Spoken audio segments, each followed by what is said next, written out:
Assalamualaikum warahmatullahi wabarakatuh. Perkenalkan, nama saya Rifardianto.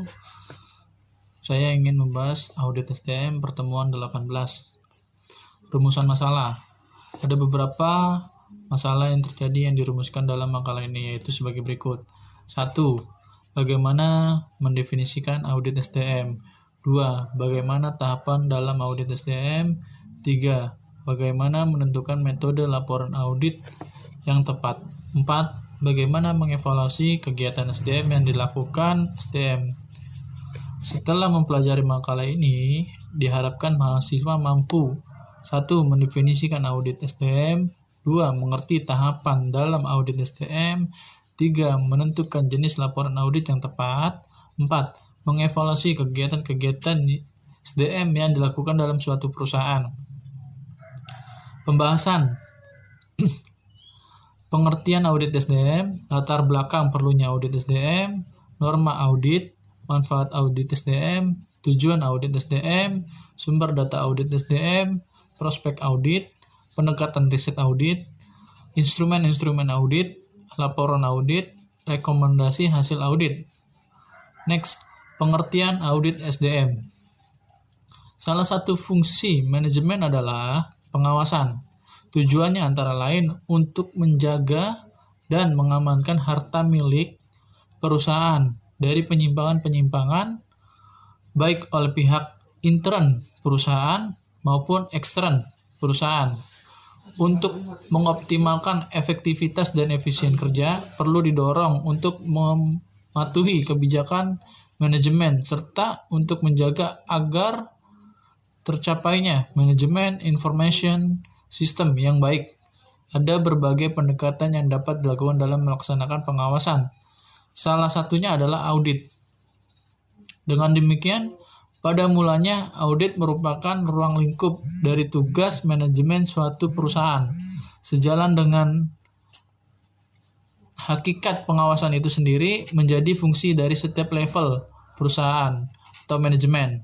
Sehingga mungkin beberapa perusahaan memiliki cabang yang tersebar di seluruh negeri dan bahkan hingga ke luar negeri. Kegiatan audit tidak mungkin lagi dirangkap secara fungsional oleh para manajer atau departemen tertentu karena akan kehilangan objektivitas dan independensi dalam pelaksanaan tugasnya, sehingga terkadang diperlukan suatu organisasi yang berdiri sendiri dan terpisah dari kegiatan-kegiatan rutin.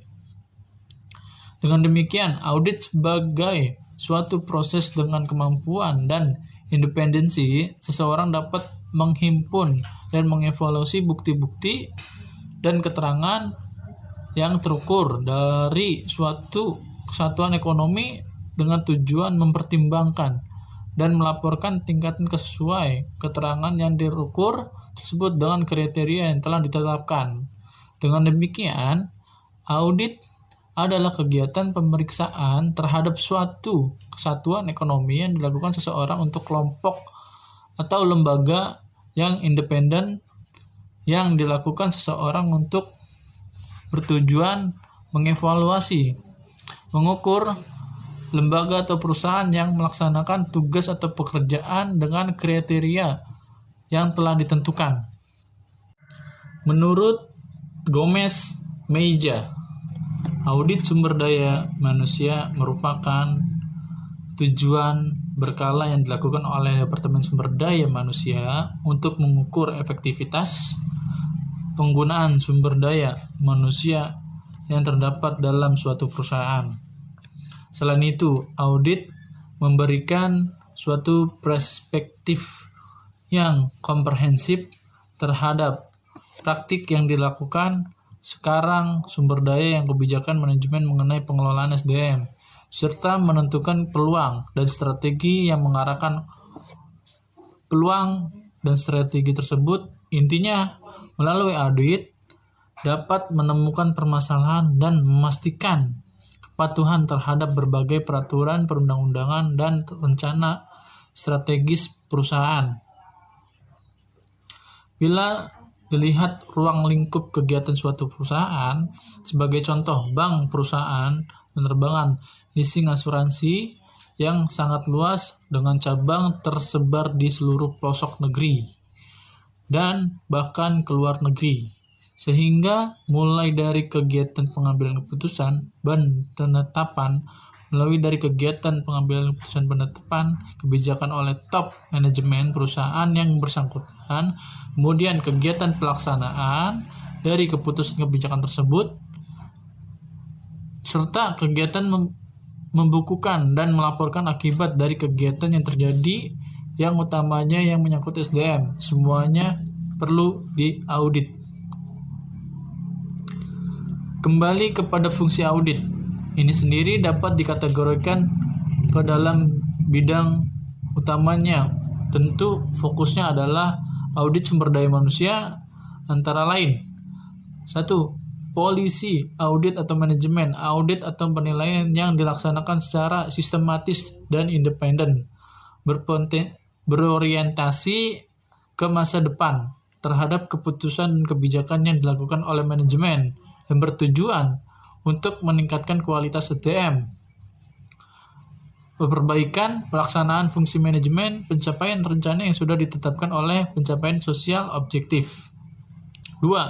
Performance atau operational audit merupakan suatu kegiatan penilaian dan sistematis yang dilaksanakan secara objektif dan independen, berorientasi atas masa depan untuk semuanya kegiatan yang ada dalam suatu perubahan utamanya dalam bidang SDM.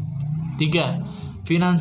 Financial audit yang mempunyai orientasi atau pengujian, penilaian secara independen dan objektif atas tingkat kewajaran, kecermatan, serta data keuangan untuk memberikan perlindungan dan keamanan aset perusahaan dengan melakukan evaluasi kelayakan internal. Contoh, kontrol yang dilakukan tetap terus-menerus, audit dan sendiri dapat dilakukan dalam beberapa situasi antaranya.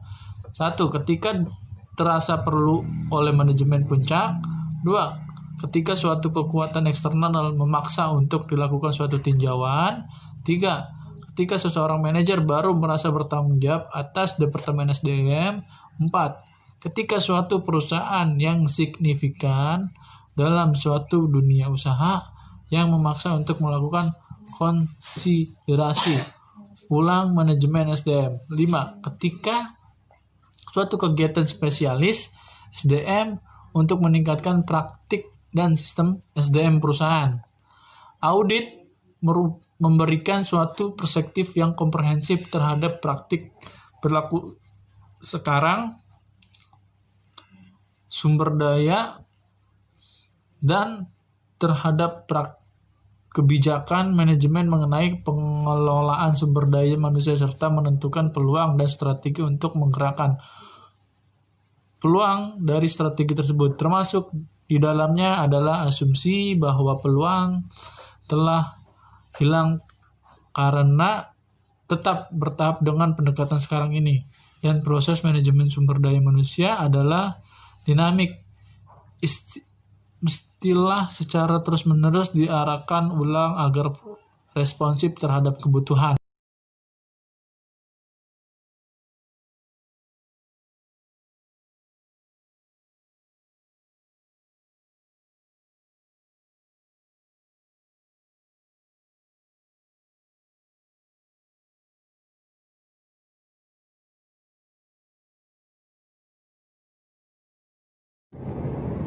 Latar belakang perlunya audit.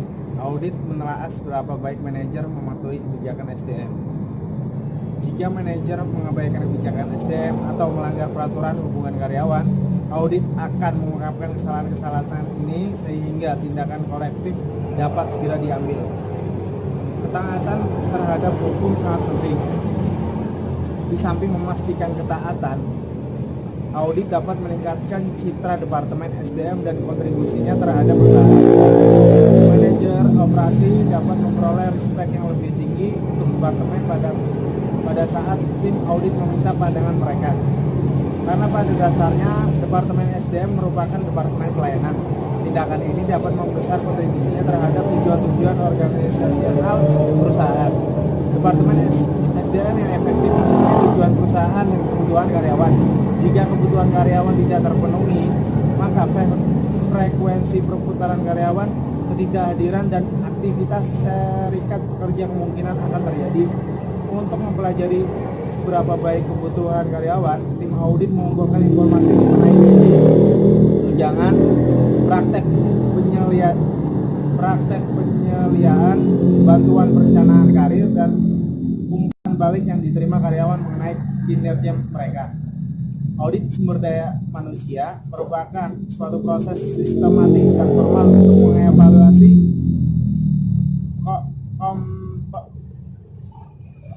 untuk mengevaluasi kompatibilitas fungsi sumber daya manusia dengan tujuan dan strategi implementasi berbagai fungsi SDM, kebijakan dan prosedur SDM saat kinerja setiap program SDM. Audit SDM dapat dilaksanakan dalam beberapa situasi, seperti 1. Ketika dirasa perlu oleh manajemen puncak. 2. Ketika suatu kekuatan eksternal yang memaksa suatu tinjauan atau perusahaan induk, perusahaan yang mengakuisisi, dewan komisaris, badan pemerintah, dan lain-lain. 3. Ketika seorang manajer baru bertanggung jawab atas departemen sumber daya manusia. 4. Ketika suatu perusahaan yang signifikan dalam dunia usaha yang memaksa konsiderasi ulang manajemen sumber daya manusia, contoh penurunan bisnis, ekspansi yang gencar, ancaman sedikit pekerja, dan perputaran karyawan yang tinggi sekali. 5. Ketika suatu keinginan spesialis sumber daya manusia untuk meningkatkan praktek dan sistem SDM perusahaan. Lebih penting lagi, audit sumber daya manusia dan dipandang sebagai proses pembelajaran yang perluasan dari kata mencoba. Dalam pembelajaran terdapat kesalahan, dan ini dipandang sebagai proses untuk lebih menghasilkan dan mencapai apa yang dipandang sebagai praktek terbaik. Audit sumber daya manusia, audit kompatibilitas, audit fungsi SDM, audit kepuasan audit. Atau menilai alignment dan konsistensi kebijakan dan prosedur SDM dengan tujuan dan strategi perusahaan, mengevaluasi keefektifan dan efisiensi setiap fungsi SDM, serta mengukur biaya dan kinerja setiap program dan fungsi MSDM, menganalisis tingkat kepuasan penggunaan pelayanan fungsi SDM melalui pelaksanaan survei sikap karyawan, mengevaluasi penerapan berbagai kebijakan dan prosedur MSDM oleh para manajer klinik, menentukan ketaatan terhadap peraturan dan regulasi yang berlaku. Proses audit sumber daya manusia. Proses audit sumber daya manusia terdiri atas 6 langkah. 1.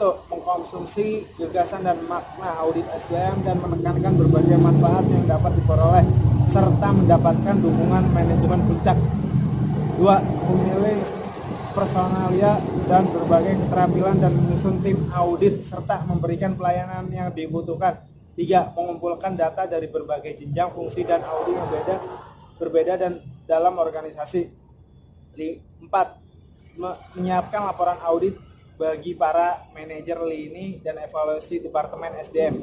5. Membahas laporan dengan para manajer, pengoperasian terkait yang kemudian menindaklanjuti hasil evaluasi. Dan yang terakhir, memasukkan berbagai tindakan kolektif ke dalam proses penetapan sasaran operasi organisasi reguler. Dalam rangka memberikan suatu kontribusi strategis dan tercapainya tujuan-tujuan lainnya, maka bidang SDM harus menjunjung tinggi pentingnya faktor manusia bagi perkembangan perusahaan. Dengan kata lain, pengembangan produktivitas perusahaan salah satunya dapat dilakukan melalui pendekatan SDM-nya. Namun demikian, pengembangan produktivitas perusahaan melalui pendekatan SDM harus terintegrasi dengan pendekatan sistem yang ada secara keseluruhan dengan cara melakukan audit atau penilaian terhadap diri sendiri sebagai langkah pertama menuju perbaikan yang terus-menerus. Pembelajaran yang perluasan dari kata mencoba. Dalam pembelajaran learning juga terdapat kesalahan dan ini dipandang sebagai proses untuk lebih menghasilkan dan mencapai apa yang dipandang sebagai praktek terbaik. Audit sumber daya manusia, audit kompatibilitas, audit fungsi SDM, audit kepuasan audit.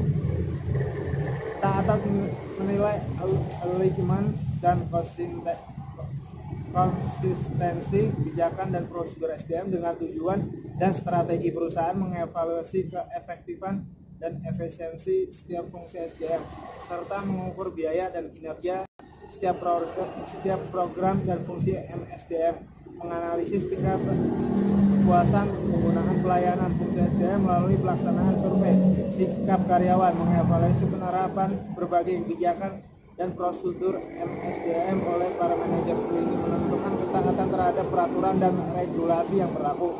Proses audit sumber daya manusia. Proses audit sumber daya manusia terdiri atas 6 langkah.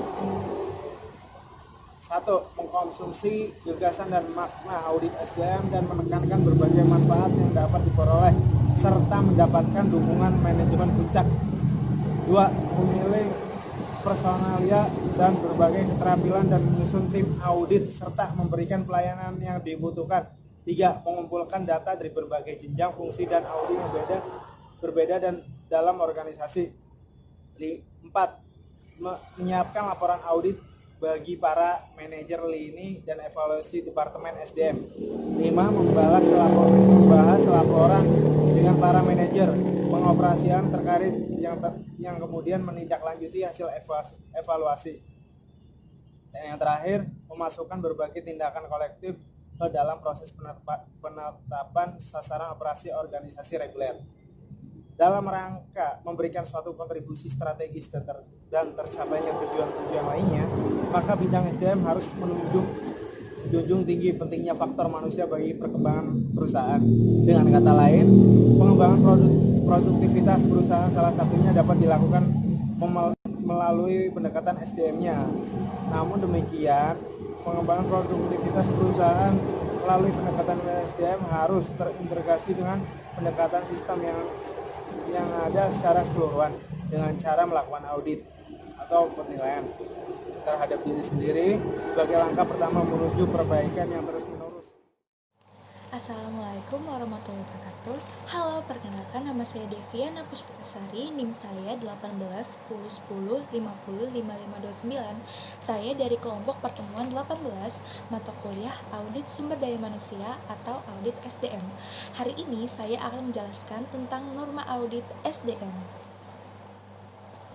Biasanya audit dilaksanakan secara intern oleh departemen audit yang ada di dalam perusahaan. Audit yang dilaksanakan adalah sebagai suatu fungsi penilaian yang bebas dibentuk di dalam suatu organisasi perusahaan untuk memeriksa dan mengevaluasi kegiatan-kegiatan perusahaan, utamanya yang berkaitan dengan SDM. Tujuan dari audit adalah untuk membantu setiap SDM dalam melaksanakan tanggung jawab mereka secara efektif. Departemen audit menyediakan analisis-analisis penilaian mengenai objek yang diperiksa. Auditor mempunyai tanggung jawab atas penyediaan informasi mengenai kecukupan dan efektivitas suatu sistem pengendalian intern dan mutu pekerjaan departemen SDM. Informasi untuk masing-masing mungkin berbeda-beda, baik dalam bentuk maupun keterinciannya, tergantung dari kebutuhan-kebutuhan dan permintaan manajemen. Departemen audit adalah bagian integral dari organisasi perusahaan dan fungsinya diatur menurut kebijakan manajemen. Tugas, wewenang, dan tanggung jawab departemen harus jalan dengan norma audit. Dalam menyusun norma-norma ini, hendaknya telah dipertimbangkan mengenai hal-hal sebagai berikut. Yang pertama, manajemen diminta lebih tanggung jawab atas efektivitas sistem pengendalian intern, mutu pekerjaan organisasi perusahaan tersebut. Yang kedua, anggota manajemen semakin dapat menerima internal audit sebagai alat untuk menyediakan analisis-analisis yang objektif, penilaian-penilaian, rekomendasi-rekomendasi, saran-saran, dan informasi mengenai pengendalian dan prestasi organisasi perusahaan. Yang ketiga, eksternal auditor dapat mempergunakan hasil pekerjaan departemen audit untuk melengkapi pekerjaan mereka karena Departemen Audit telah menyediakan bukti-bukti yang cukup dan independen. Berkaitan dengan pengembangan yang aku sebutkan tadi, maka tujuan dari norma audit ini adalah sebagai berikut. Yang pertama, menanamkan pengertian atas peranan dan tanggung jawab Departemen Audit kepada semua level manajemen, badan atau lembaga lainnya yang mempunyai hubungan dengan audit. Yang kedua, menetapkan dasar sebagai pedoman dan pengukuran tugas-tugas audit. Yang ketiga, perbaikan atas pelaksanaan tugas-tugas audit. Norma internal audit meliputi yang pertama, independensi Departemen Audit dari kegiatan-kegiatan objek yang diperiksa, objektivitas. Berkaitan dengan pengembangan yang aku sebutkan tadi, maka tujuan dari norma audit ini adalah sebagai berikut.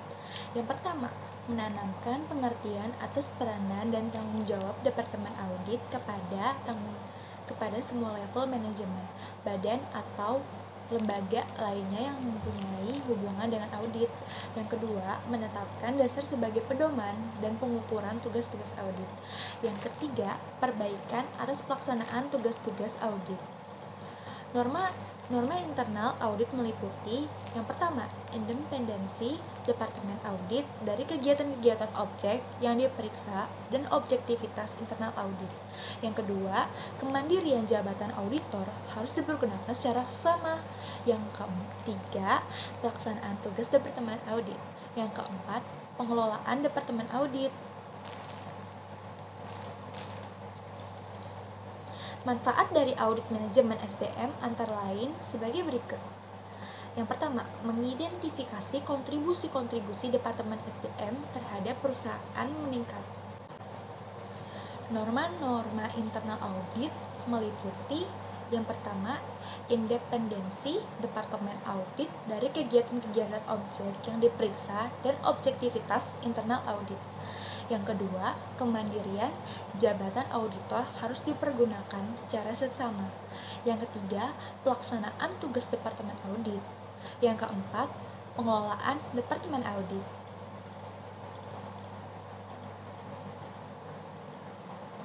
Manfaat dari audit manajemen SDM antara lain adalah sebagai berikut. Yang pertama, mengidentifikasi kontribusi-kontribusi di Departemen SDM terhadap perusahaan. Yang kedua, meningkatkan citra profesional Departemen SDM. Yang ketiga, mendorong tanggung jawab dan profesionalisme yang lebih besar di antara karyawan Departemen SDM. Yang keempat, memperjelas tugas-tugas dan tanggung jawab Departemen SDM. Yang kelima, menstimulasi keragaman kebijakan dan praktik-praktik SDM. Yang keenam, menemukan masalah-masalah SDM yang kritis. Yang ketujuh, menyelesaikan keluhan-keluhan dengan berpedoman pada aturan-aturan yang berlaku.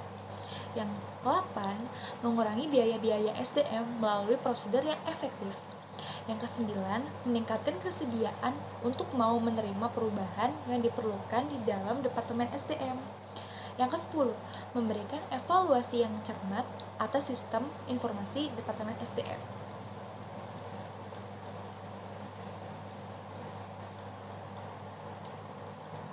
Sementara tujuan audit SDM adalah untuk mengevaluasi SDM dengan maksud untuk yang pertama, menilai efektivitas SDM. Yang kedua, mengenali dan mempelajari aspek-aspek yang masih dapat diperbaiki. Yang ketiga, menunjukkan kemungkinan perbaikan dan membuat rekomendasi untuk pelaksanaan perbaikan tersebut. Pelaksanaan audit ini hendaknya mencakup evaluasi terhadap fungsi SDM, penggunaan prosedur oleh para manajer, dan dampak kegiatan tersebut pada sasaran dan kepuasan kerja. Sumber data yang dapat digunakan untuk keperluan audit dapat diperoleh dari berbagai sumber seperti pemeriksaan fisik, konfirmasi, dokumentasi, observasi, dan pertanyaan pada klien. Sekian penjelasan norma audit SDM dari saya. Kurang lebihnya saya mohon maaf. Terima kasih. Wassalamualaikum warahmatullahi wabarakatuh. Assalamualaikum warahmatullahi wabarakatuh. Sebelumnya saya izin mengenalkan diri. Nama saya Diki Kurnia Ilahi, Fakultas Ekonomi Manajemen Sumber Daya Manusia dari Universitas Pamulang. Di sini saya akan menjelaskan tentang manfaat dan tujuan dari audit SDM diadakan. Manfaat audit SDM yang pertama adalah mengidentifikasi kontribusi Departemen Sumber Daya Manusia bagi organisasi. Yang kedua, meningkatkan cara profesional Departemen Sumber Daya Manusia. Yang ketiga, mendorong tanggung jawab dan profesionalisme yang lebih besar di antara anggota-anggota Departemen Sumber Daya Manusia. Dan yang keempat, menjernihkan tugas-tugas dan tanggung jawab Departemen Sumber Daya Manusia. Yang kelima, merangsang keseragaman berbagai kebijakan dan praktek sumber daya manusia. Yang keenam, menemukan masalah-masalah sumber daya manusia yang kritis. Yang ketujuh, memastikan ketaatan yang tepat waktu terhadap ketentuan-ketentuan ilegal. Yang kedelapan, mengurangi peningkatan penerimaan terhadap perubahan-perubahan yang dibutuhkan di dalam Departemen Sumber Daya Manusia. Yang ke-10, mewajibkan suatu telaah yang cermat atas sistem informasi departemen.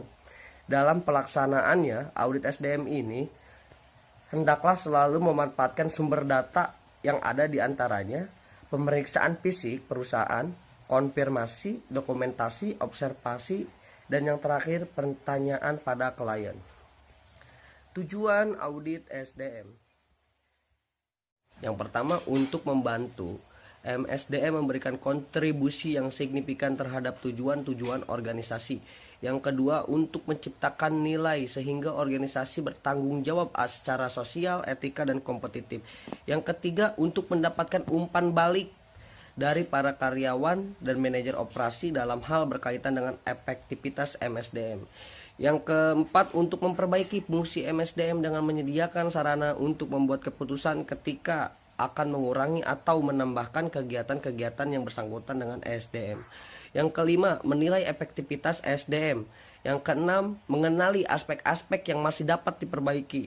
Yang ketujuh, menunjukkan kemungkinan perbaikan serta membuat rekomendasi untuk pelaksanaan perbaikan terhadap fungsi SDM, penggunaan prosedur oleh para manajer, dan dampak kegiatan tersebut pada sasaran dan kepuasan kerja. Yang kedelapan, mencari hal-hal yang berpotensi menimbulkan masalah serius di kemudian hari.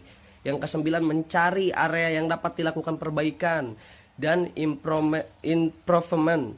Yang kesepuluh, sebagai alat dokumentasi untuk merger, akuisisi maupun reorganisasi. Yang kesebelas, untuk mencari tahu seberapa jauh pemenuhan sistem dengan standar, peraturan, dan regulasi yang ada. Itu saja yang bisa saya sampaikan terhadap penjelasan manfaat dan tujuan audit SDM yang diadakan. Kurang lebihnya mohon maaf. Assalamualaikum warahmatullahi wabarakatuh. Assalamualaikum warahmatullahi wabarakatuh. Saya akan melanjutkan pembacaan dari pertemuan 18 di audit sumber daya manusia. Yang poin selanjutnya yaitu sumber daya audit SDM. Sumber data yang dapat digunakan untuk keperluan audit dapat diperoleh dari berbagai sumber, yaitu yang pertama, pemeriksaan fisik, yang kedua, konfirmasi, yang ketiga, dokumentasi, yang keempat, observasi, yang kelima, pernyataan pada klien. Adapun sumber data yang bisa digunakan untuk audit SDM adalah yang poin pertama, SOP, aturan dan prosedur yang ada. Yang kedua, pimpinan Departemen SDM atau personalia. Yang poin ketiga, pimpinan departemen lain. Contoh pertanyaan audit yang bisa digunakan dalam audit SDM yaitu pertanyaan dasar. Yang poin pertama, beberapa staf karyawan yang mengurusi SDM di organisasi atau dalam kurung termasuk pelatihan. Yang kedua, bagaimana struktur organisasi SDM. Yang ketiga, bagaimana anggaran SDM. Yang selanjutnya tentang perekrutan. Bagaimana mencari sumber daya untuk calon karyawan. Bagaimana calon karyawan dipilih dan diseleksi. Bagaimana pemenuhan secara aspek hukum tentang perekrutan. Lanjut poin selanjutnya tentang kompensasi dan manfaat. Yang pertama, apakah ada kebijakan kompensasi untuk setiap tingkat, misal staf dan pekerja. bagaimana menentukan kebijakan gaji pokok. Yang selanjutnya, apakah sistem pembobotan jabatan digunakan? Yang selanjutnya, yang keempat, apakah uraian jabatan selalu diupdate? Yang kelima, apakah gaji tidak tetap atau dalam kurung variabel ada dalam pelaksanaannya? Yang selanjutnya, bagaimana penentuan kenaikan gaji? Tentang ketenaga kerjaan, bagaimana mengidentifikasi keterampilan tenaga kerja? Yang kedua, apakah ada isu-isu kritis mengenai sukses tenaga kerja? Yang ketiga, apakah ada distribusi tenaga kerja yang tidak lazim berdasarkan umur atau jenis kelamin? Yang selanjutnya tentang hubungan industrial, apakah serikat pekerjaan ada di organisasi? Apakah persetujuan dan kesepakatan kolektif ada di sini? Kapan kedewasannya? Yang selanjutnya, berapa banyak demo yang ada di setiap tahun? Kita lanjut ke judul atau materi selanjutnya, yaitu tentang prospek audit. Prospek audit dibagi antara 1. Audit strategi perusahaan. Yang pertama, audit strategi perusahaan. Strategi perusahaan tidak dibentuk oleh profesional SDM, melainkan kekuatannya sendiri yang menentukan kesuksesannya. Strategi perusahaan memberikan perhatian pada bagaimana perusahaan bekerja untuk memperoleh keuntungan kompetitif. Misalnya dengan menilai kekuatan dan kelemahan internal serta peluang dan ancaman eksternal. Yang kedua, audit strategi kerjasama. Strategi kerjasama tidaklah ditata oleh para profesional SDM, akan tetapi mereka menentukan kesuksesan. Strategi kerja sama ini menekankan pada bagaimana agar perusahaan terus memperoleh keuntungan kompetitif dengan memulai kekuatan dan kelemahan internal perusahaan serta ancaman eksternal. Memahami strategi ini mempunyai implikasi yang kuat bagi penyusunan kompensasi hubungan antar pekerja dan aktivitas SDM lainnya di dalam perusahaan. Itu yang dapat dikatakan efektif apabila mereka memberikan kontribusi kepada tujuan strategi perusahaan. Yang ketiga, audit fungsi SDM. Audit ini mengadakan evaluasi tentang seberapa jumlah para manajer yang mampu melaksanakan kebijakan dan prosedur. Seandainya para manajer mengabaikan kebijakan-kebijakan yang ada atau melanggar hukum ketenagakerjaan, selayaknya penilaian ini mampu mengungkapkannya. Dengan demikian, tindakan-tindakan perbaikan segera dilakukan sebelum permasalahan berkembang terlalu jauh. Dalam pelaksanaan audit fungsi SDM ini, auditor harus yang pertama mengidentifikasi siapa yang bertanggung jawab terhadap aktivitas atau kegiatan. Yang kedua, menetapkan sasaran-sasaran yang dicari dari setiap kegiatan. 3. Meninjau kebijakan dan prosedur yang digunakan untuk mencapai sasaran-sasaran tertentu. 4. Mengambil catatan-catatan dalam sistem informasi SDM untuk mempelajari bagaimana kebijakan-kebijakan dan prosedur telah diikuti dengan tetap. Yang poin keempat yaitu audit kepuasan kerja. Departemen yang efektif pasti mampu memenuhi sasaran-sasaran perusahaan maupun kebutuhan-kebutuhan karyawan. Ketika kebutuhan karyawan tidak dipenuhi, maka pergantian, ketidakhadiran dan aktivitas serikat kerja kemungkinan besar terjadi. Untuk mempelajari seberapa jauh data dari para karyawan, auditor akan mengumpulkan informasi tentang upah, tunjangan, praktik-praktik pengawasan, bantuan perencanaan karir dan feedback yang diterima karyawan atas prestasi kerjanya. Yang poin kelima, prospek audit SDM di masa mendatang. Audit memang diperlukan bagi setiap perusahaan. Namun, itu hanyalah merupakan tindakan untuk melihat keadaan di masa lalu. Audit hanyalah mengungkapkan tentang keberhasilan suatu keputusan di masa lalu. Departemen SDM seharusnya menatap jauh ke depan, karena tanpa pandangan jauh ke depan, bidang SDM hanyalah akan menjadi reaktif dan tidak proaktif. Yang poin selanjutnya yaitu terakhir, pendekatan riset audit SDM. Riset juga digunakan untuk mengaudit kegiatan SDM. Riset ini diarahkan untuk meningkatkan kinerja dari departemen tersebut. Beberapa alat pengumpulan data dapat membantu dalam penghimpunan data mengenai aktivitas SDM sebuah perusahaan. Setiap alat pengajian pandangan yang berbeda mengenai aktivitas SDM sebuah perusahaan seandainya dapat digunakan untuk sebaik mungkin, maka tim auditor akan mampu menyusun pandangan-pandangan tersebut menjadi sebuah gambaran yang jelas mengenai segala bentuk aktivitas yang ada dalam sebuah perusahaan. Ya, sekian itu yang bisa saya sampaikan. Selanjutnya dari kelompok saya akan menyampaikannya kembali. Terima kasih. Assalamualaikum warahmatullahi wabarakatuh. Selamat malam. Salam sejahtera untuk kita semua. Pada kesempatan yang berbahagia ini, saya Putri Azhar Setiani ingin mempresentasikan tugas audit sumber daya manusia. Saya dari kelompok pertemuan 18. Untuk presentasinya yang berjudul Pendekatan Riset Audit Sumber Daya Manusia. Ada 6 pendekatan yang dapat diterapkan, yaitu riset terapan. Yang pertama, riset ini digunakan untuk mengevaluasi aktivitas-aktivitas sumber daya manusia.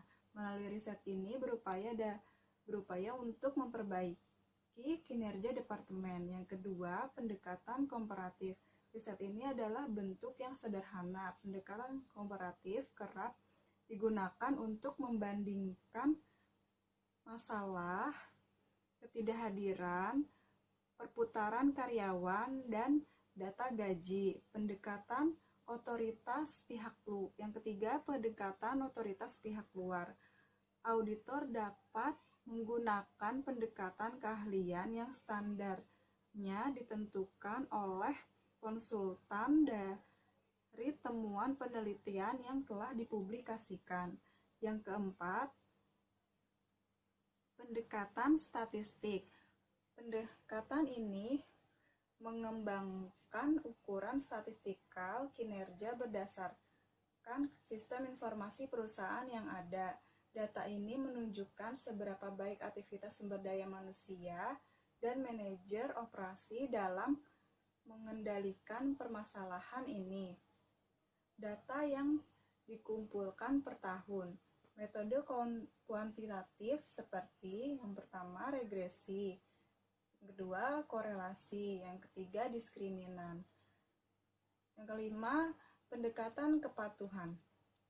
Metode ini menipu praktik-praktik di masa lalu untuk menentukan tindakan-tindakan tersebut telah sesuai atau tidak mengikuti kebijakan dan prosedur perusahaan atau bahkan terjadi penyimpangan hukum. Yang keenam, pendekatan manajemen berdasarkan sasaran. Pendekatan terakhir adalah meminta staf sumber daya manusia dan manajer menetapkan tujuan sesuai dengan tanggung jawab mereka. Selanjutnya, umpan balik tidak menguntungkan akan menyebabkan tindakan korektif yang membenahi kontribusi aktivitas-aktivitas sumber daya manusia. Selanjutnya yang berjudul Instrumen-instrumen Audit Sumber Daya Manusia.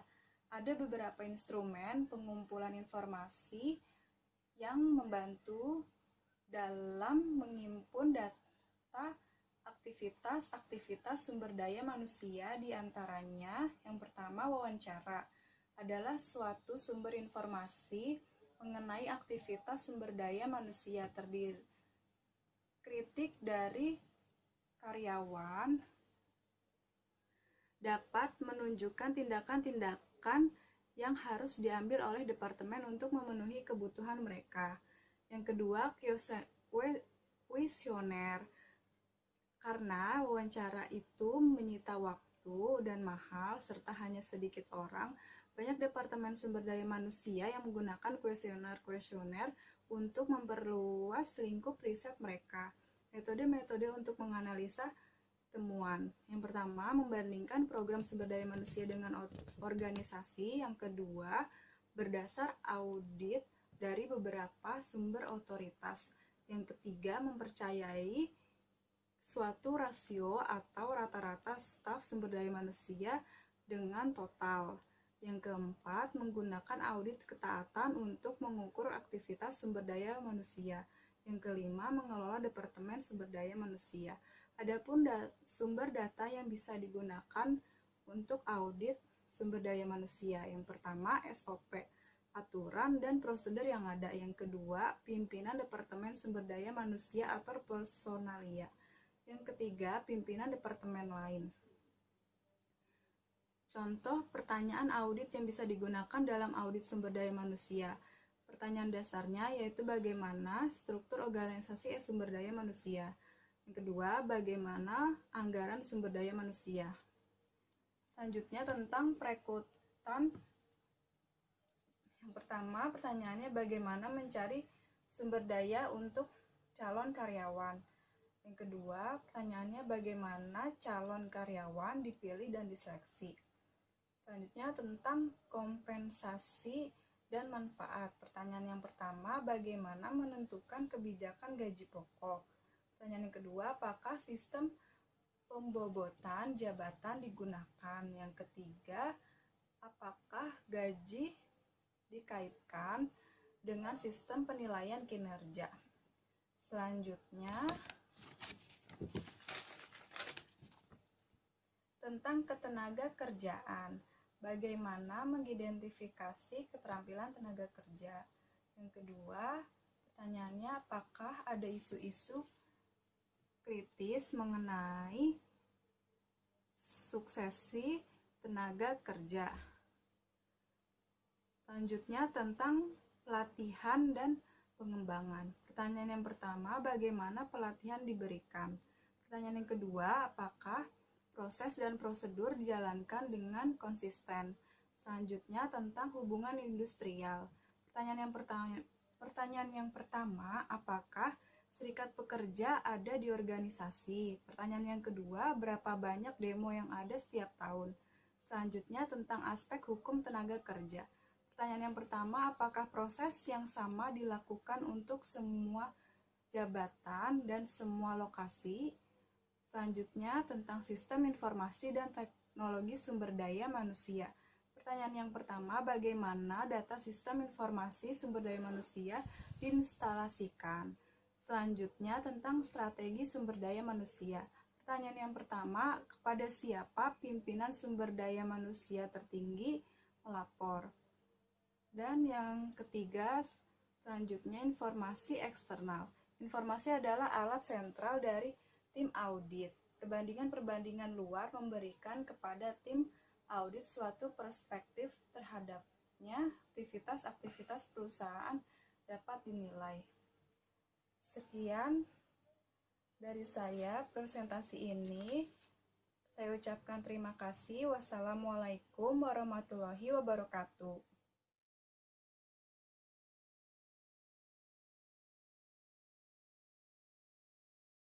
Assalamualaikum warahmatullahi wabarakatuh. Saya Rizka Intan Pratiwi ingin menjelaskan tentang laporan audit dan rekomendasi hasil audit.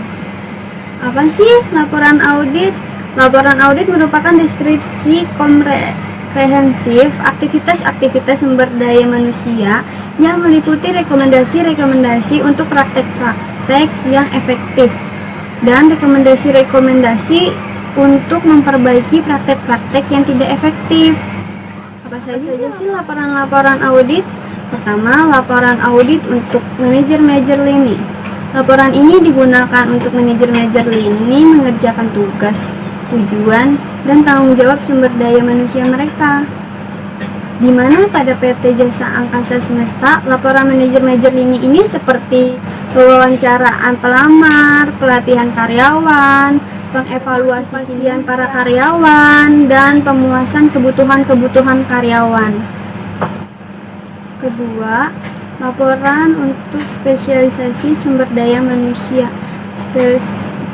Spesialisasi yang mengenai kepegawaian, pelatihan, kompensasi, dan aktivitas personal lainnya juga memerlukan umpan balik. 3. Laporan untuk manajer sumber daya manusia. Biasanya berisi semua informasi yang diberikan kepada manajer lini dan spesialis di dalam Departemen Sumber Daya Manusia. Di samping manajer sumber daya manusia, memperoleh umpan balik mengenai sikap manajer operasi dan karyawan mengenai servis Departemen Sumber Daya Manusia. Dengan adanya informasi yang ada di dalam laporan audit sumber daya manusia, dapat mengambil pandangan luas mengenai fungsi sumber daya manusia. Laporan audit SDM terdiri dari beberapa bagian yang ditunjukkan untuk manajer lini, manajer SDM, dan manajer sumber daya, yang formatnya terdiri atas 1 judul, 2 daftar isi, 3 ringkasan dan kesimpulan, 4 masalah-masalah pokok, 5 kesimpulan dan saran, 6 tubuh seperti data, fakta, pandangan, dan alasan, 7 sumber daya, 8 lampiran yang dianggap penting.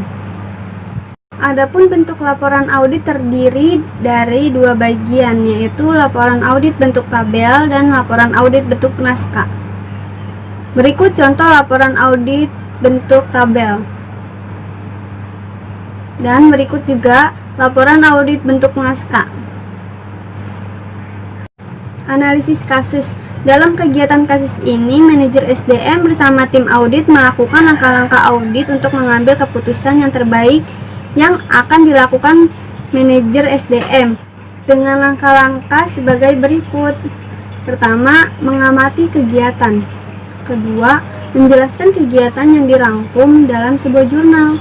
Ketiga, peragaan kegiatan dalam bentuk presentasi kepada karyawan manajer SDM pada kasusnya. Keempat, telaah dokumen yang berkaitan dengan karyawan. Kelima, pemeriksaan karyawan secara teliti. Keenam, pembuktian. Ketujuh, wawancara. Kedelapan, survei. Laporan hasil audit adalah merupakan salah satu tahap paling penting dan akhir dari suatu pekerjaan audit. Dalam setiap tahap audit akan selalu terdapat dampak psikologi bagi autor maupun audit. Dampak psikologis dalam tahap persiapan audit dan pelaksanaan audit dapat ditanggulangi pada waktu berlangsungnya audit. Tetapi dampak psikologis dari laporan hasil audit penanggulangannya akan lebih sulit karena A. Waktu audit sudah selesai. B. Laporan merupakan salah satu bentuk komunikasi tertulis format sehingga autor tidak dapat mengetahui reaksi audit secara langsung. C. Laporan telah didistribusi kepada berbagai pihak sehingga semakin banyak pihak yang terlibat. Karena hasil audit akan mempunyai dampak luas, maka diperlukan pengetahuan khusus tentang penyusunan laporan audit. Pelaporan audit merupakan tahap akhir kegiatan audit. Selain harus sesuai dengan norma pemeriksaan, penyusunan laporan hasil audit juga harus dipertimbangkan dampak psikologi, terutama yang bersifat dampak negatif bagi audit, pihak ketiga dan pihak lain yang menerima laporan tersebut. Berikut contoh format laporan. Rekomendasi hasil audit. Rekomendasi hasil audit memuat tamuan atas hasil audit yang dilakukan oleh autor. Tamuan-tamuan yang bersifat negatif biasanya dibuat dalam bentuk KDT, kertas data tamuan, oleh autor untuk dijadikan laporan kepada instruksi autor. Kertas data tamuan tersebut setelah audit selesai perlu ada tanggapan dari perusahaan yang diaudit, sehingga penyimpangan-penyimpangan yang ditemukan dapat dijelaskan apa yang terjadi, menjadi penyebabnya, dan apa upaya dari perusahaan tersebut di masa yang akan datang agar penyimpangan-penyimpangan itu tidak dapat terulang kembali. Terima kasih.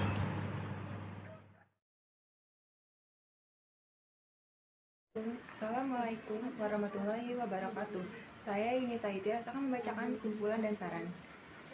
Simpulan, audit SDM dilaksanakan untuk mencapai tujuan organisasi secara keseluruhan, baik untuk jangka pendek, menengah, maupun jangka panjang. Artinya, audit SDM mempunyai misi membantu pimpinan dengan memberikan masukan informasi signifikan hasil penilaian auditor untuk membantu mengatasi permasalahan yang tengah dihadapi oleh departemen. Hasil audit SDM dapat menjadi masukan berharga untuk referensi dalam membuat keputusan atau mengambil kebijakan tentang SDM, sehingga pengelolaan SDM dapat lebih sesuai dengan perencanaan organisasi jangka panjang. Saran dari uraian materi ini, penyusun merekomendasikan pentingnya untuk menguasai konsep audit SDM karena hal tersebut akan dapat membantu mengevaluasi kesalahan-kesalahan SDM yang dilakukan dalam perusahaan. Dan hasilnya memberikan umpan baik tentang fungsi SDM bagi para manajer operasional dan departemen SDM. Ini juga mengemukakan seberapa baik para manajer mengelola tugas-tugas SDM.